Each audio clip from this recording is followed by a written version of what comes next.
सांसद रवि किशन शुक्ल, जिलाध्यक्ष जी, महानगर संयोजक जनार्दन तिवारी जी, जिलाध्यक्ष महानगर संयोजक राजेश गुप्ता, हमारी महिला मोर्चा की जिलाध्यक्ष, हमारी सारी दीदियाँ, सारी नारी शक्ति महिला मोर्चा का पूरा संगठन जो हमारे साथ बैठा है।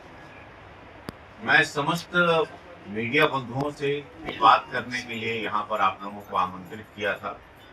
वो था कि 16 और 17 अप्रैल के दिन संसद में बहुत महत्वपूर्ण बिल, जहाँ पर यशस्वी प्रधानमंत्री मोदी जी, गृह मंत्री अमित शाह जी से लेके हमारे देश के केंद्र के सभी मंत्री वहाँ मौजूद थे, सभी माननीय सांसद गण वहाँ मौजूद थे, अपोजिशन भी सारा खचाखच पूरा माहौल भरा हुआ। यशस्वी प्रधानमंत्री मोदी जी महिला आरक्षण के लिए 33% रिजर्वेशन बिल 23 में पारित हुआ था, सहसहमति हुआ था। 26 में बिल दोबारा आया और पारित करने का समय था। देश की सभी महिलाओं में बड़ी खुशी थी, सभी बेटियों में बड़ी खुशी का माहौल था कि हमारी बेटी अब हमारी कार्यकर्ता या हमारी महिला मोर्चा की कार्यकर्ता अब विधायक बनेंगी या सांसद बनेंगी। परसिमन होने जाने हो रहा था, अतिरिक्त सीट आती, 1100 की कैपेसिटी का पार्लियामेंट नया बना हुआ है, सबको बैठने की व्यवस्था होती है। 850 माननीय सांसद बन जाते ये बिल अगर पारित हो। लेकिन कांग्रेस की मानसिकता, सपा की मानसिकता, टीएमसी की मानसिकता, स्टालिन जो तमिलनाडु की पार्टी है, स्टालिन जो मुख्यमंत्री हैं, उनकी मानसिकता, उन्होंने साफ दर्शाया, चूंकि मैं वहां पर बैठा था, साफ दर्शाया कि महिला विरोधी उनकी मानसिकता है और वो आरक्षण महिलाओं के लिए, हमारे भारत की आधी आबादी की बेटियों के लिए नहीं चाहते। उन्होंने ये विधेयक गिरा दिया। गिरा के राहुल गांधी जी वहां हंस रहे थे, सामने बैठे अखिलेश यादव जी वहां बैठे थे, वहां पे जश्न मनाया जा रहा था, खुशियां हो रही थी। खुशियां क्यों हो रही थी? बेटियों को एक मौका, यशस्वी प्रधानमंत्री जी जो ताकत दे रहे थे, वो मौका चला गया, ये लोगों ने छीन लिया। बेटियों का, महिलाओं का, नारी शक्ति का अधिनियम बिल उस दिन हमारी आंखों के सामने, यशस्वी प्रधानमंत्री मोदी जी की आंखों में आंसू, उनकी आंखों में वो गीलापन मैंने महसूस किया। गृह मंत्री अमित शाह जी की आंखों, जहां सारी बातें रखी गई कि कैसे ये आधी शक्ति के साथ ये विकसित भारत का जो सपना है 2047 में, हम बगैर इस आधी आबादी महिला जो हमारे जीवन में एक बहुत बड़ा योगदान है, जिनका माँ के रूप में, बहन के रूप में, बेटी के रूप में, पत्नी के रूप में, कार्यकर्ता के रूप में, उसके सपनों को, उनके पर को, उनके पंख को रौंद दिया। बड़ा दुखद रहा। लेकिन मैं आप लोगों को दावे के साथ गोरखपुर की समस्त मीडिया, पूर्वांचल की समस्त मीडिया और भारत में मुझे जहां और विश्व में जहां इस वक्त आप लोगों के माध्यम से सुन रहे हैं, देश की आधी आबादी, देश की आधी आबादी की महिला, मैं दावे के साथ कहता कि ये इन पार्टियों को, कांग्रेस, सपा, टीएमसी, स्टालिन की पार्टी, जिन लोगों ने भी विपक्ष में विरोध किया है, ओवैसी की पार्टी, सभी लोगों को माफ नहीं करेगी। मैं ये दावे के साथ कहता हूं। क्या मिला इनको, हमको समझ में नहीं आता।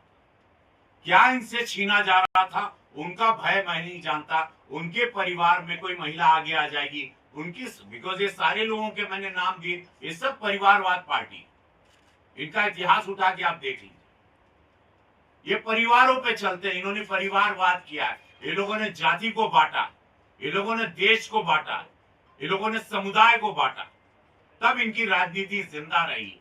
और ये लोगों ने मलाई खाई, ये लोगों ने पैसे लूटे, ये लोगों ने देश लूटा, और ऐसे लोगों ने विरोध किया यशस्वी प्रधानमंत्री जी के वो सबसे बड़े सपने का, वो सबसे बड़ा सपना विकसित भारत का। ये आता 2029 में परिसीमन होता, अब 33 में तो आना ही है, रोकेगा कोई नहीं। हम लोग बल संख्या से फिर आएंगे। ये सपना पूरा होगा क्योंकि विश्व के सबसे बड़े नेता ने ये सपने का प्रण लिया है, आधी आबादी नारी शक्ति का प्रण लिया है। विपक्षियों ने बता दिया ये भारत विरोधी रहे, भारत का विभाजन इनके द्वारा हुआ था, उसके बाद भी भारत को कैसे टुकड़ों में जलाते गए, बर्बरता करते गए, लूटते गए, खसूटते गए। भारत इन लोगों के लिए, राजनीति इन लोगों के लिए कमाने का एक माध्यम है, परिवार को स्ट्रॉन्ग करने का एक माध्यम है, मलाई खाने का माध्यम है, लूटने का माध्यम है, पावर से लेके हर तरीके से।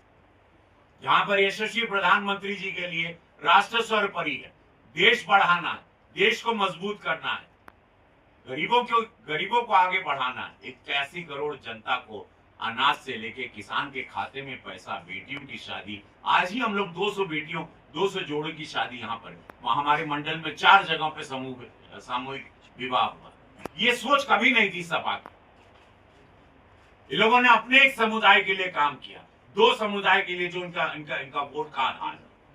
भारतीय जनता पार्टी, पूज्य योगी महाराज डबल इंजन की सरकार, इन्होंने हमेशा विकास किया। मोदी जी के रास्ते चलते हुए, मोदी जी के सपनों को लेके चलते हुए, जो भारत हुआ करता था सोने की चिड़िया, वो सपना आ गया। आज भारत पूरे विश्व में एक ताकत रखता है।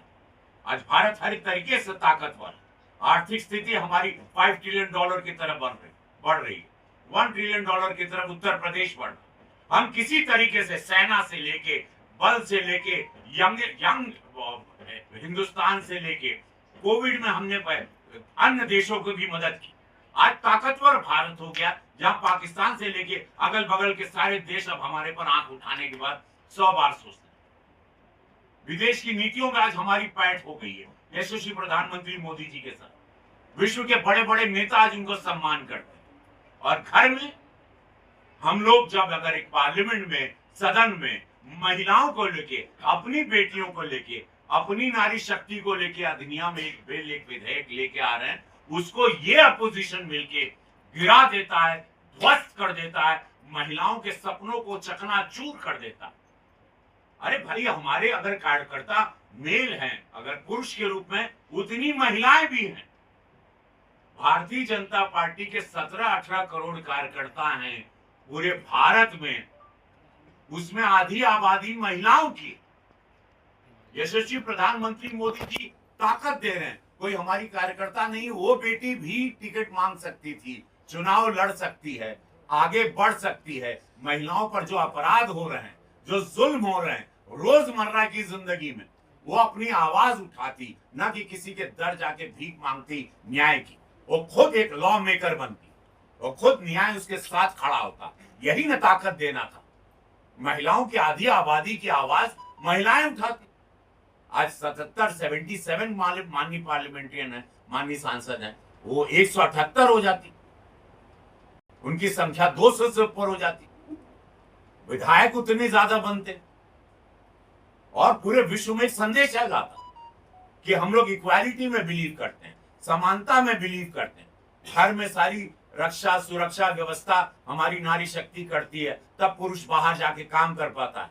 वो माँ के रूप में हो, बेटी के रूप में हो, बहन के रूप में हो, पत्नी के रूप में। और जब उनको सम्मान देने की बात आती है तो यही लोग उस विधेयक को गिरा देते हैं।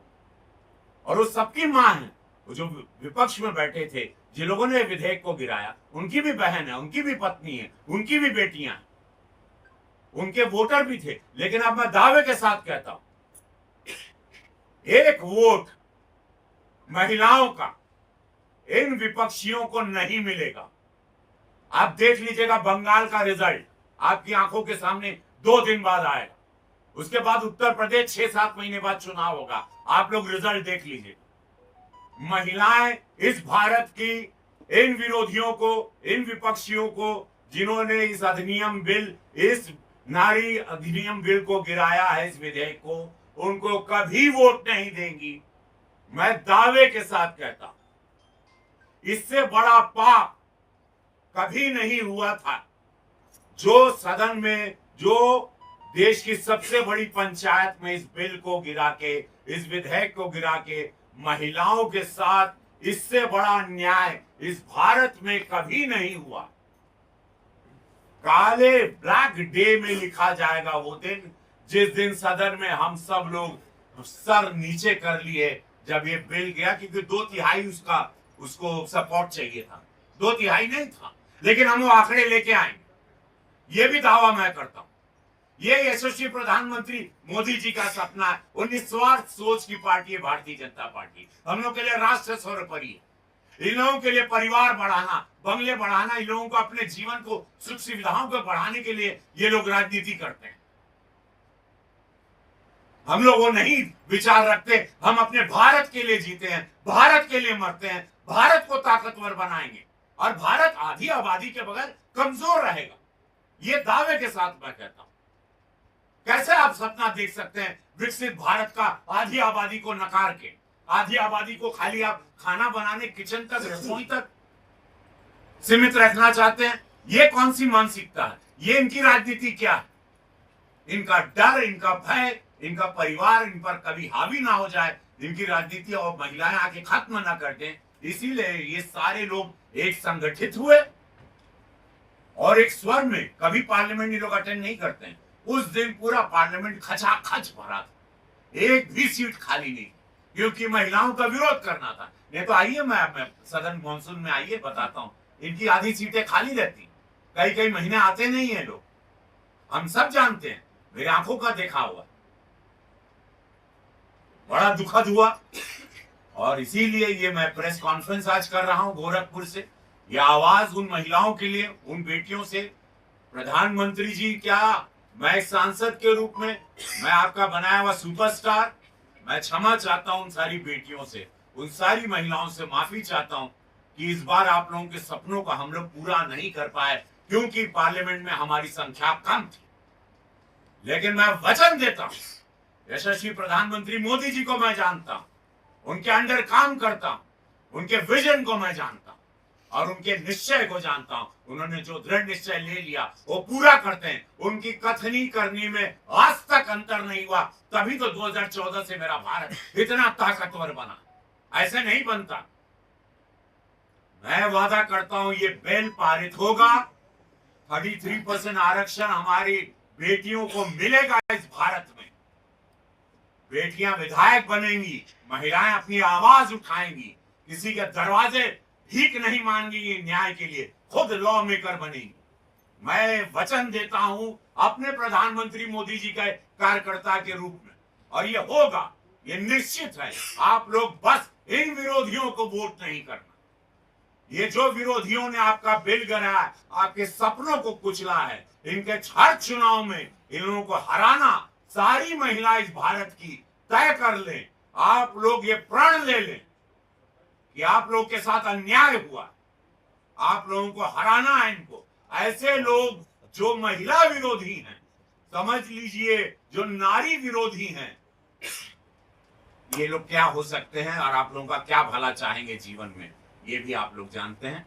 मैं इन्हीं शब्दों के साथ समस्त media, electronic, print media, influencer, जितने फोटोग्राफर, स्टिल फोटोग्राफर, अखबार, सबको प्रणाम करता हूं, धन्यवाद देता हूं। मैं अपनी वाणी को विराम देता हूं।